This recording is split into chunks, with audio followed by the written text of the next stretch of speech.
Yes, good morning din sa inyo dyan, Sandro. Good morning, Pilipinas. Ngayong umaga makakasama natin si Mr. Alzar Aurelio na weather forecaster ng Pag-asa. Good morning, Mr. Aurelio.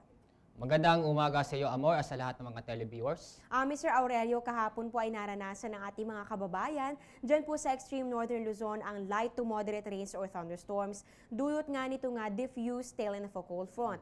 At ngayong araw nga, base sa inyong forecast, medyo bumaba o bahagyang bumaba ang level nitong tail end of a cold front at ngayon nga ay umaabot na sa mismong northern Luzon. So, ano nga asahan ng ating mga kababayan sa pagbabago ng lagay ng panahon dyan sa extreme northern Luzon? May improvement na ba silang aasahan ngayong araw?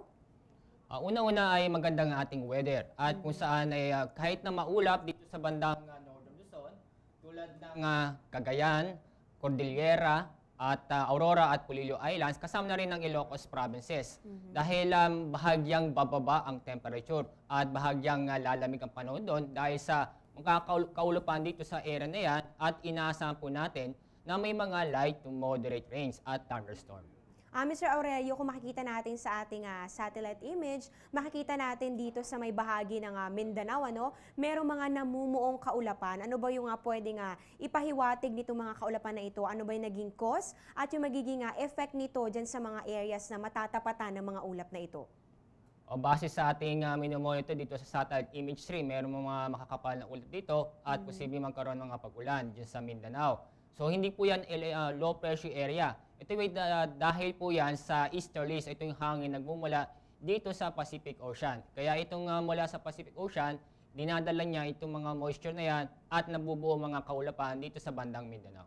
Okay, so ayan mga kabayan, para dyan po sa mga taga Mindanao, lilinawin lang natin ano yung sinabi nga ni Mr. Aurelio, hindi po ito low pressure area at ito lang po ay dulot ng easterlies o hangin mula sa silangan. At eto naman Mr. Aurelio, dahil nga tayo nasa buwan na ng Mayo, ano ba yung inaasahan nating range o agwat ng temperatura dito sa atin sa Metro Manila, Metro Cebu at Metro Davao kapag ganitong buwan ng Mayo? Opo, ang inaasahan natin sa buwan ng Mayo dito sa Metro Manila, ang range ng temperature ay aabot mula sa 24 hanggang 35 degrees Celsius. Dito naman sa Cebu, ang range po niya ay aabot mula sa 26 hanggang 33 degrees Celsius. Dito naman sa bandang Davao, ang range of temperature ay mula sa 24 hanggang 33 degrees Celsius. Okay, ayan na. Mr. Aurelio, katatapos lang natin magpaalam sa buwan ng Abril, At ngayon nga tayo nag-uumpisa na sa buwan ng Mayo.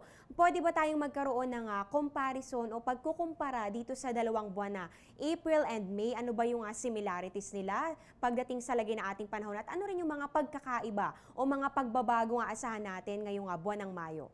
So sa buwan ng Mayo ay mainit pa rin at maganda pa rin panahon sa malaking bahagi ng ating bansa.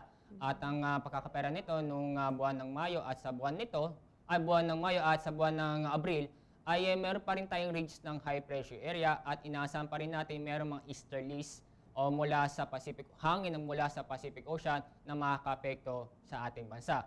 Ang pagkakaiba lamang dito itong ulan kasi bahagyang dadaming ulan lalong-lalo na dito sa western section ng Luzon tulad ng Ilocos provinces, Zambales kasama ang Metro Manila.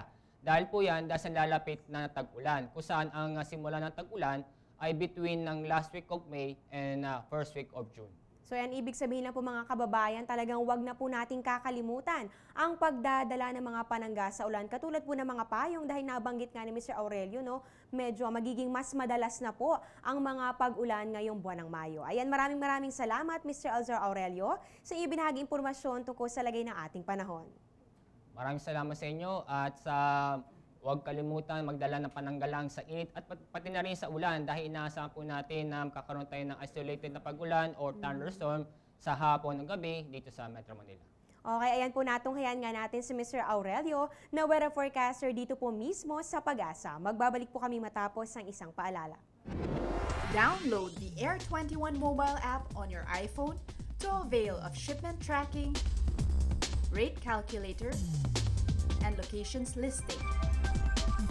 Air 21 mobile app is also available on iPod Touch, iPad, Android, and BlackBerry.